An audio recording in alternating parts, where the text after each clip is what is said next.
Turning to the private superpowers, Facebook, as you know, has 1.7 billion regular monthly users, 1.7 billion. So if each user were a resident, it would be the largest country in the world.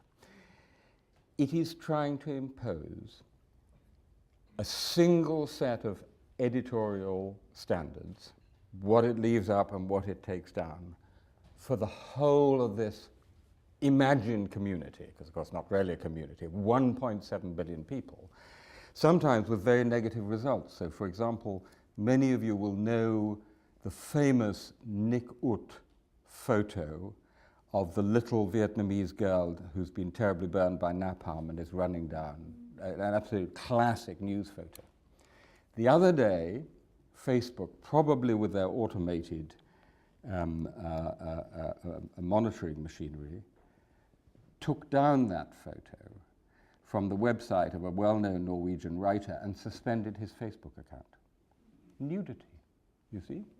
Facebook doesn't like nudity, so they just took it down, and then there was an outcry and they restored it.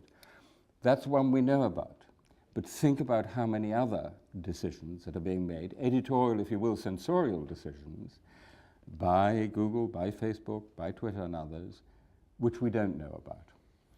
So if our effective freedom of speech is so dependent on the private superpowers, I would argue that we need more transparency, more accountability, and actually more appealability against the private superpowers. If a public authority does it in a rule of law democratic state, you know the rules, you know more or less how they're implemented, you have a right of appeal to a court. If Google takes down something about me under the right to be forgotten, there is no clarity about the criteria and no right of appeal.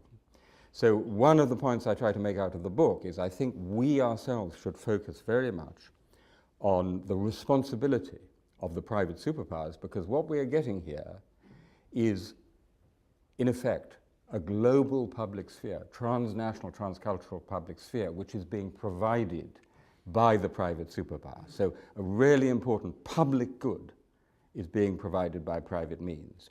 There's nothing wrong with that in itself, but we have to look out for it. This also affects, by the way, what they do abroad.